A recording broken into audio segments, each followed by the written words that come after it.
pipi dongo. Nana cha kitembe na FARDC pipi dongo. Nana cha kitembe na RDC pipi dongo. Nana cha kitembe na Wazalendo pipi dongo. Nana cha kitembe na Fachie pipi dongo.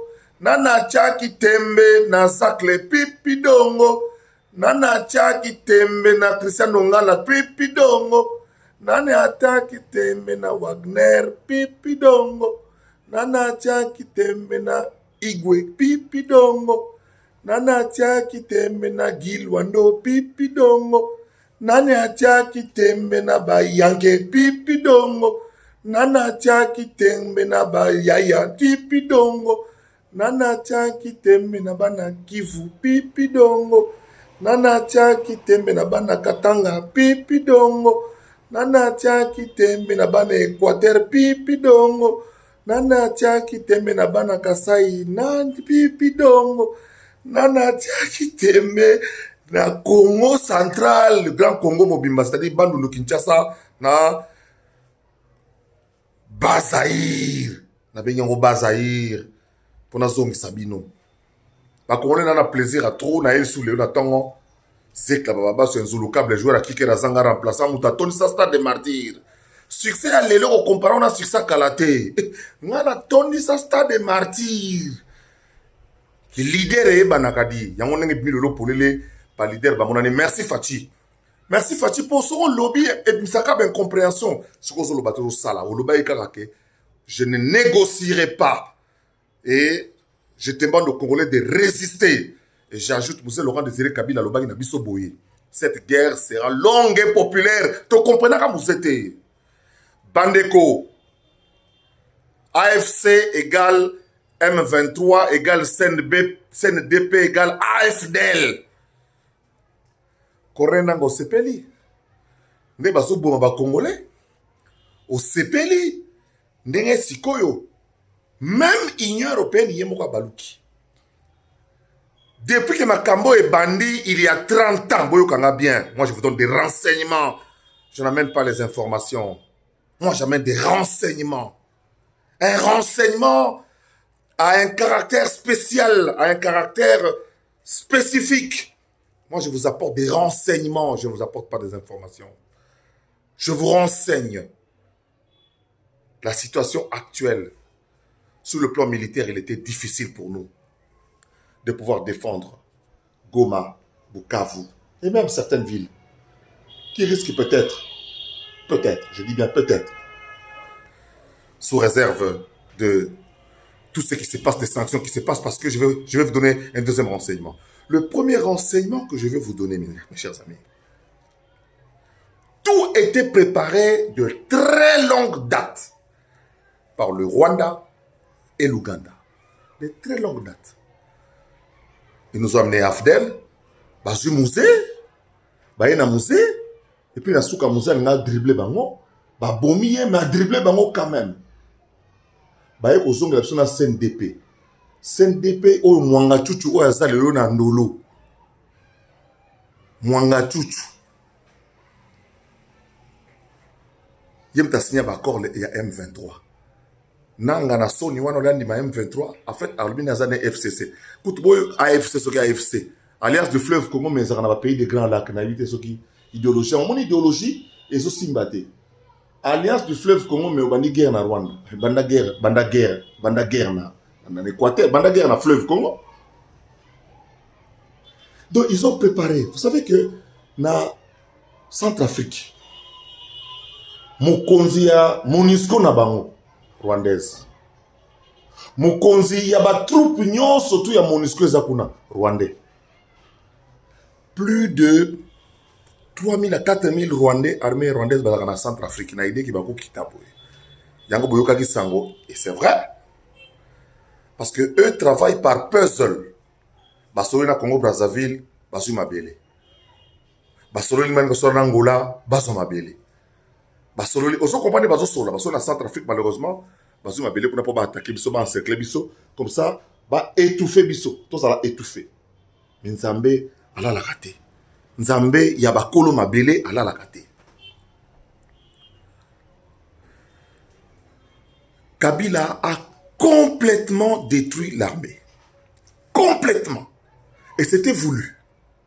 Il fallait détruire l'armée. Plus de 700, plus de 1000 généraux, dont 700 pour le seul Banyamulenge.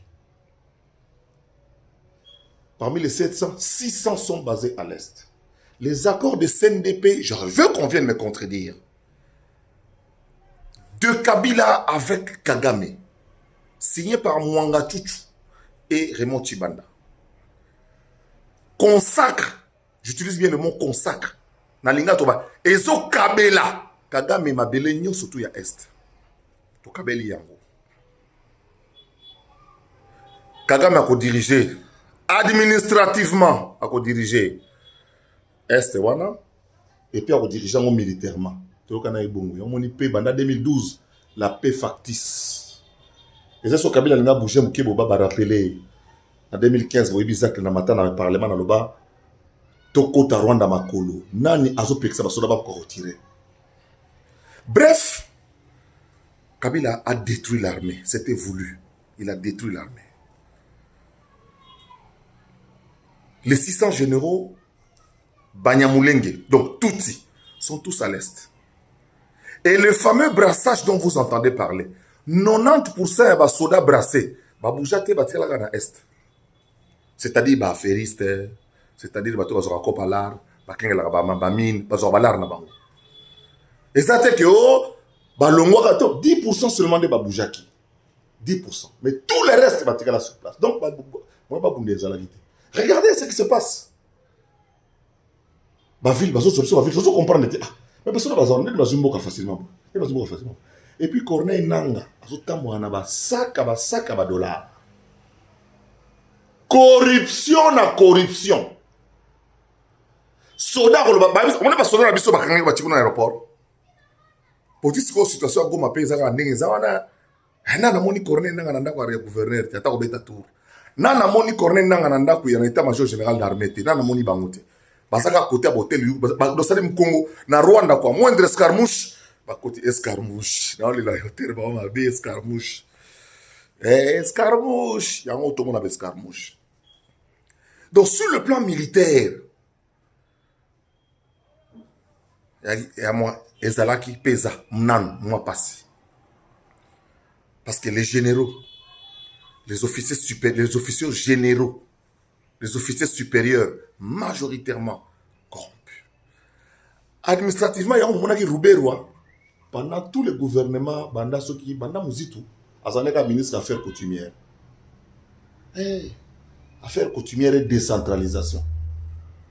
Rouberwa. Un pion, il y a puzzle. Bazami balaye na Maurice Nyarugabo. Bande ko nanga ina solo ba nonga na congolais patriote boyebi za tembete. Omoni bande ko na biso batuti. Po bazali batunza basali. Po Kagame ndem tubabe. Na e click na ye. E belé baza d'accord te na makambo yo Kagame azo sala. Passé belé. Le ça peut-être mukora ko lobangote. Bakabwana bakoma bena deka. Kamo koto ba bizi makara ba de urasas bugera. Na ba jeune musu bebele ba na États-Unis kuna ba bino biso to yaka Congo tozwa doki na Congo tozwa doki. Vous comprenez? Tozwa doki na Congo to koma ko sala misala to koma biso normal doki to benda doki. Parce que à la différence d'autres pays, la République démocratique du Congo n'a pas été créée non zamba lingi biso. Le Congo n'a pas été créé comme d'autres pays. Le Congo a été créé par une association d'empires et d'ethnies. C'est comme ça que le Congo a été créé. Le Congo n'a pas été créé non, non, non. Regardez, tracé aux survolés, côté Mali, ligne droite. Mais biso Congo, ligne droite était à frontière. Pourquoi? Parce que le Congo est une association d'empires, de royaumes, ainsi de suite, vous voyez? Et il n'a jamais existé un royaume. Oh, il y a tout sur le Congo, ça n'a jamais existé. Mais vas-y, doc. Bendi doc, pas la biso. Nere, il y a Québec, bendi doc, dans Mikili, la France, la Belgique, partout. Il y a bendi doc, bendi doc. Bendi doc, kobenda. Donc, Kabila détruit l'armée. Pour te gagner guerre, tu gagnes on a un capitaine. Tu gagnes on a un capitaine. Capitaine a télé pénal, capitaine va diriger pour mon abino. Tu gagnes guerre on a un capitaine. Généraux, c'est un an. On a point de vue à Zakri, c'est mon ambila, mon sergent instructeur, commando. Deuxième élément, on a éliminé le lobo. Deuxième renseignement. Pour la toute première fois, la communauté la nébuleuse, la fameuse communauté internationale, pour la première fois, côté Congo. Même France, a soutenu Kagame à 1000%. Parce que l'entreprise l'entreprise principale qui achète des matières premières au Kagame a la France. Praxis comme on. France nous a salé proposition pour signer le lobby. Le 2 samedi le 22. On va signer le lobby na résolution islamique des Nations Unies Rwanda. Étouffement. Suisse, Italie. Donc, pour la première fois, les 27 pays de l'Union européenne, non, niet. Qu'est-ce qui va se passer? Il va se passer que les soldats rwandais basés par la unité spéciale, bien équipés, bien fournis, bien entraînés, avec l'argent des Européens, bakati bango siko kwanga. Donc, barozasu na salaire bazana monte barobaluki la Kagame. Barobaluki la Kagame kalamingi te. Barobaluki la parce que siko bambongo eza souté. N'exagère liboso. Barobaluki la et so babaluki lié, to ebinenge e kosuka kuna. Wana dossier na bango biso bakongolais to kotate. Donc, espoir et renaître. Nous n'avons jamais été aussi près de la résolution à l'Ikamboya Est que nous le sommes maintenant. Troisième renseignement, voilà pourquoi j'en appelle au nationalisme et au patriotisme. Bandeko, bateau baza siko na Goma. Voilà ce qu'on a Bukavu. Baza ba esclave. Voilà la guerre numérique. Voilà ce que vous regardez à la télévision. RFI, France 24, Radio Kapi. Il y a certaines radios aussi à Kinshasa. Ma radio il y a complicité. Oyo Kabila mta finança. Kabila mta finança ba radio Bilao. Nga senga bino bosala. Boso mela Jacques Lemeter mais ba mso bazoka ba mbongo ba 1 million 2 millions. Pas ça msala pour la Congo. Il travaille pour l'ennemi. Donc j'en appelle à la vigilance, j'en appelle à la sensibilisation générale, j'en appelle à la mobilisation générale. Ce n'est pas le moment de nous tirer dessus. On a déjà compris les politiciens. Oyo, bozo zela nangaya pour bozo poste. Oyo, bozo zela non, on ne sait jamais. Gens de peu de foi. Gens de peu de foi. Qui vous a dit que c'est eux qui détermineront votre avenir? Qui vous a dit que c'est Kagame qui va définir ce que vous serez demain? Qui vous a dit que nous ne devons pas nous battre pour défendre ce que nos ancêtres nous ont légué comme terre? Qui vous a dit? Qui a dit que Zakari Babaswe a rosé la peau dans 60 ans? Là, c'est la ligne. Oh, ça m'a rosé la poste, ça m'a rosé la batinda yote, et ça m'a kambouya. Bima sala oyo kiko sala mobiliser batu, telemisa ba jeune sensibiliser. Ba sango ba décevoir ngama kasi. Tarane ba kokuna na Lubumbashi. Babouaki kolombe babonaye kolombe pe ya mwindu nana yokate. Quelque chose va se passer dans ce pays et en faveur du peuple congolais. Bato ba koufi ba sanction comme ko kweya. Likolo ba bandaes ba ngotobo ba mendre ba ko sala rien. Bozala ko télémadi bozo banga nini. Longola ko banga la carte na bino. Quatrième renseignement Zakli Baba Swenzo le câble dit. Fachombo atikali yemoko. Mais toujours sentir bah bien comme bouger. Jean-Marc Kabound libéré. Jean-Pierre Bemba bande rouge. Thérèse Kaikwamba Mouzalendo ya diplomatie. Tolandi Koto Tomoni. Guy Lwandomboyo mobilisation générale. Fifi Masuka Koto et Pazo Bunda. Judith Souminois. Nathan un peu en pêle-mêle. Na bande comme ça pour compléter liste binomoko pour la sac ça les salama. Les sentiments les sous-soutés, les flatteries les sous-soutés. Comme les salama kambo to évoluer. Anthony Kinzo Bendana. Chiamwap to évoluer. Merci Fati, merci Batutu de Bolandingaï. Na rozonga toujours pour notre renseignement. Situation n'est pas stable, comme on peut dire. Stable. Corneille Nanga atikali yolela miso ekomi rouge ayebite akobima nini po prisonnier akotambola wapi à part na Rwanda akotambola wapi à part na Rwanda likola bokonzi famille na ye renier ye papa na ye renier ye parce que alingi kozwa bokonzi na minduki alingi kozwa bokonzi na makila etangi ya kosakana te. Les vidéos circulent et nous avons tout vu. Fachi apesi biso ba Congolais occasion oyo muze arevaki. Occasion oyo muze arevaki. Yango. Cinquième renseignement.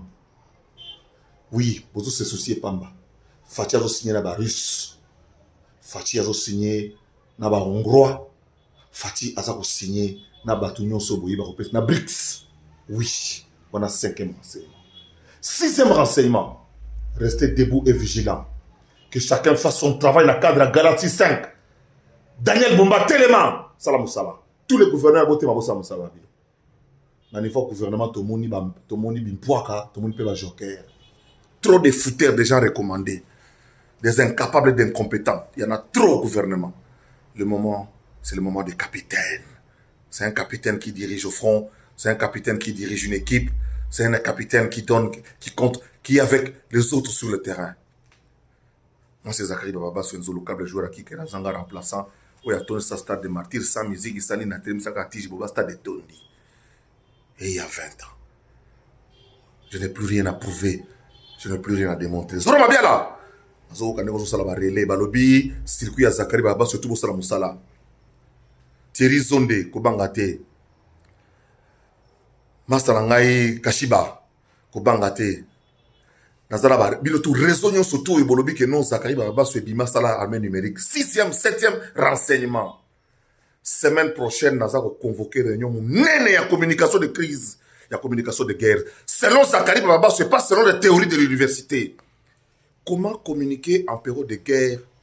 Quelles sont les cibles? Comment récolter l'information et comment lui orienter la forme et le contenu? La forme et le contenu. Zachary Bababa, sûrement tout ça, on a parlé du peuple, le centre d'accueil qui m'agiste. Nasangi Sabino!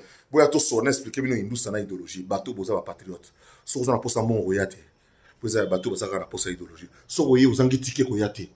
So vous en a ticketé, vous en mbonga omela moi libre, omela moi maïté na centre d'accueil qui m'agiste on pas bien koyate. Et ça rapporte na bateau boza na transport bango aller-retour. Ba yepo ba boy kokota na nini po biso front médiatique. Ngamo na so cause front médiatique sikoyo di.